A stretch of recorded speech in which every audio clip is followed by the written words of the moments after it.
L'événement littéraire de ce début d'été parisien s'est déroulé dans un prestigieux hôtel situé gare du Nord, en plein cœur de Paris.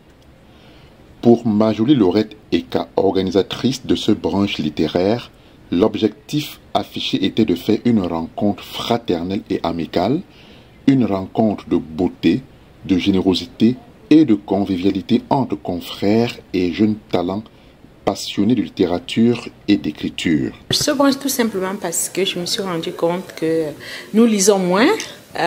Nous sommes toujours sur les smartphones. On a plus ce rapport, cette relation avec le livre, le papier. Et je me suis dit, pourquoi pas avoir une parenthèse papier, une parenthèse poétique, en échange entre les auteurs en devenir, les auteurs confirmés, pour pouvoir s'élever un peu culturellement ou bien intellectuellement, pourquoi pas. Et comme thème dominant, les parcours littéraires des écrivains présents et l'évocation de la technique de lecture et d'écriture avec pour conséquence la vision d'un nouveau mode de pensée africaine dans la littérature.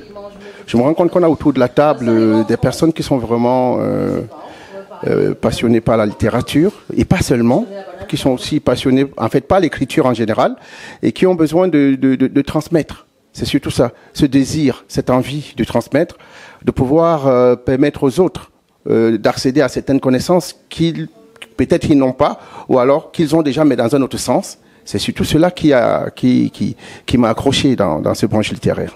J'écris des poèmes. Dans ce que j'ai apporté aujourd'hui, ce sont des poèmes. J'écris sur la liberté, sur la tolérance, sur l'injustice. Je suis à la fois romantique et aussi un peu engagée.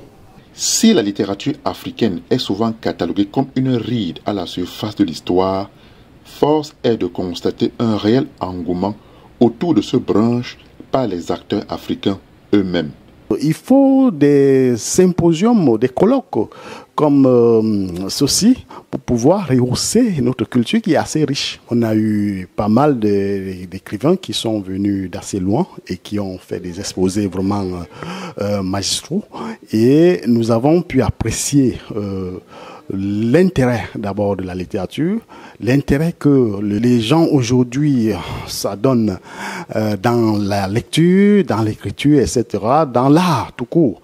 À notre ère moderne, où le monde est devenu un village planétaire, la littérature africaine ne doit pas s'éparpiller. Au contraire, elle doit, comme ce jour, se retrouver pour s'étendre.